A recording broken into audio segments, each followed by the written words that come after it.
Average Dude has something to say about...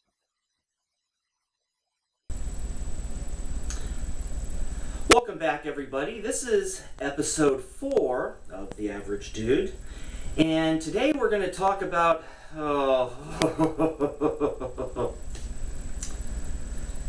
this. I'm candidate number 1, and I approve this message. I'm candidate number 2, and I approve this message. Yes, that's right. We're talking about those ridiculous campaign ads. Hey, since this is a campaign season, an election year for the president, we get to be slammed by this nonsense. Yeah, you've seen all of these.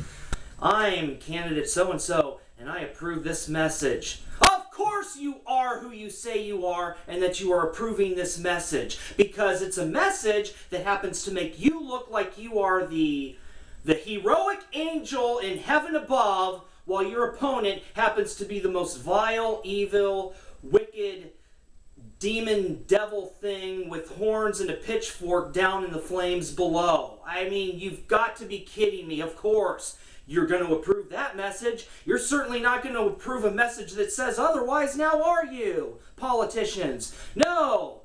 Where are the campaign ads where you are admitting to having a flaw or a problem or have screwed up, and that there is actually something decent to say about your adversary? We don't see you getting up in front of the camera and saying you are who you are and that you approve those messages, do you? No, none of you do that. That would actually, I might actually consider voting for one of you idiots, politicians, if I saw that, because that would indicate some integrity.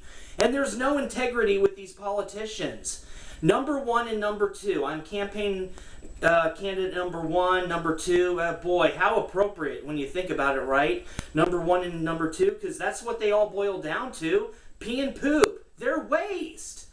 Oh my goodness. If they could be us, if they could just... They do so much damage. They stress us out to no ends. They have no idea how to connect with the regular average person. If they could just spend one day, having no contact, no connection whatsoever to their lives, their homes, their money, their connections, and I mean anything, their staff, their parties, their financial support, anything. If they had to spend an entire day being in your shoes, my shoes, the people's shoes, that would be great. I would actually like that. It's fair. I mean, if they had to wake up, let's say that they're in the shoes of someone who's out of work, compliments of how crappy this economy is. They're stressed from wake up until the end of the day. They have nothing to do except what I call full-time work, the full-time job of looking for a job and not getting paid. Ironically, you actually pay for it because you're spending money on supplies and mailing out resumes and just everything, but you don't get paid for it. And the stress that goes with it, the stress eating, and then the stress because you ate food because you were stressed. Think about this. Money is an issue. You have to worry about the roof over your heads, your kids, your family, and your eating food takes away food from the house. So that causes the fact that you're eating even more food because you're stressed adds to your stress. And it's just stress upon stress. Oh, but let's not forget those of us who work. Maybe because for a while we had a situation where basically both spouses had to work to some capacity, even full-time, maybe one full-time, one part-time, but both needed to work in order to truly make ends meet, because we took full advantage of women getting into the workforce. Employers did. Have you noticed that? I mean, we needed that. We needed it in order to make ends meet, in order to, the moment that our family situation brought in more money, the prices of everything just went up accordingly. Hey, Americans can pay for it, but now that we can't, you don't see those prices going down, do you? No. So, feel bad for the spouse that actually has to go to work and carry that burden, especially with women, because you're seeing a lot of dads that are at home now, out of work, because corner cutting. Women get paid less per job than men, so they're the ones that are more, I mean, there are a lot of women that are out of work too, but boy, there are a whole bunch of men out of work. Now feel that. Feel bad for that spouse, whoever it is, man or woman, that is full-time holding everything financially for the home. Because they are going to work overworked, overstressed, underpaid, underappreciated, constantly being crap, probably being cursed at work, being given a whole bunch of junk by your supervisors or your bosses, blamed for stuff that they had no responsibility for, yet they're getting blamed for it anyway.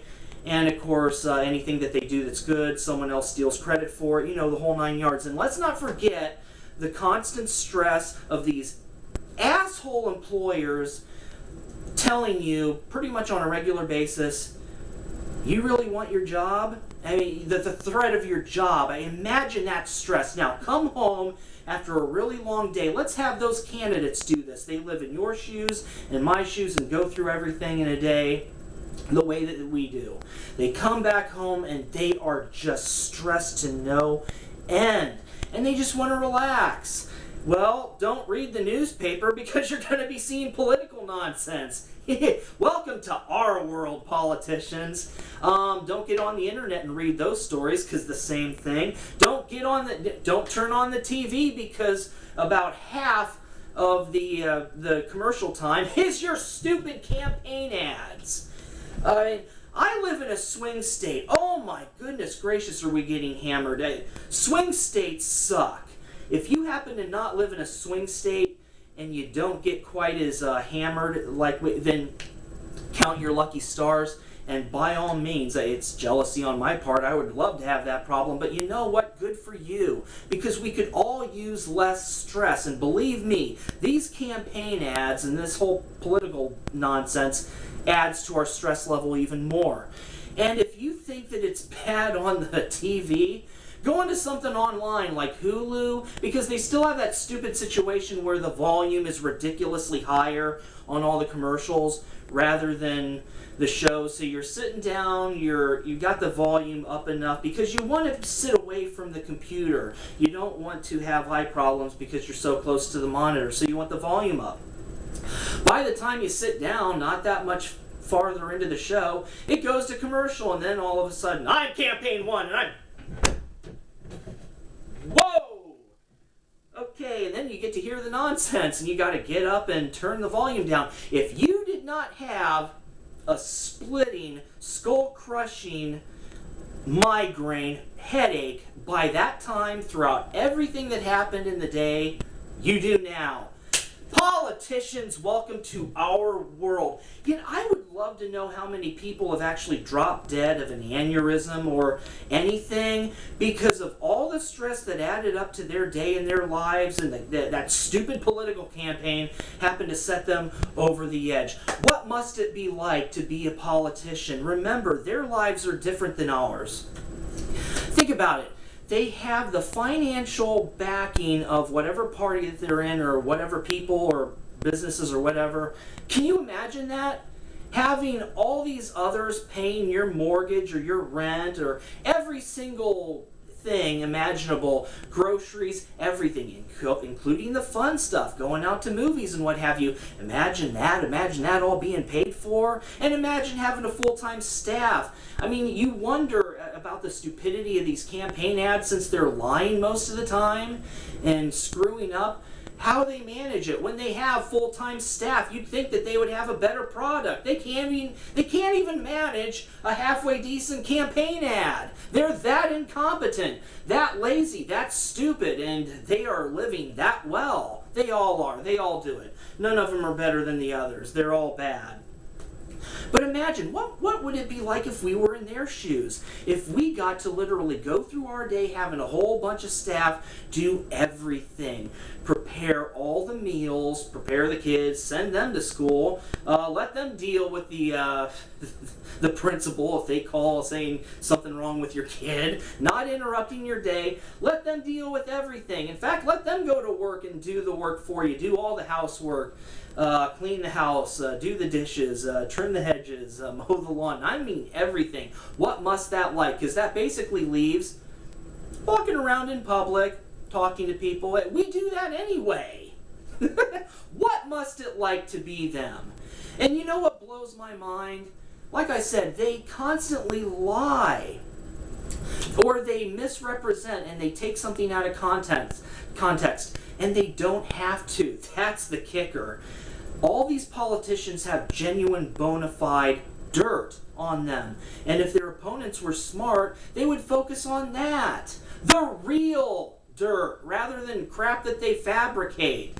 I mean, we've dealt with this presidential election process now, coming up for 2012, for what, the past year and a half, 2 years? It takes that long that we've been hearing all these candidates in the running talking crap? I mean, you've got to be kidding me. And they get away with this. To lie, to come up with crap. It's like, hey, politicians, you want to know what the public thinks? We don't like you. Politicians have a bad reputation for a reason, because pretty much all of you screw up, screw around, walk away, blame everybody else, and not take accountability. Okay, and we're tired of it. I mean, we don't want to spend any effort dealing with your crap. We are busy with our own life. We are trying to survive, literally survive day to day, stress or finances or food or just the whole 9 yards. That's what we really think. We don't want your campaign ads. We would rather they just go away entirely, and you're never going to do it. But what can I say?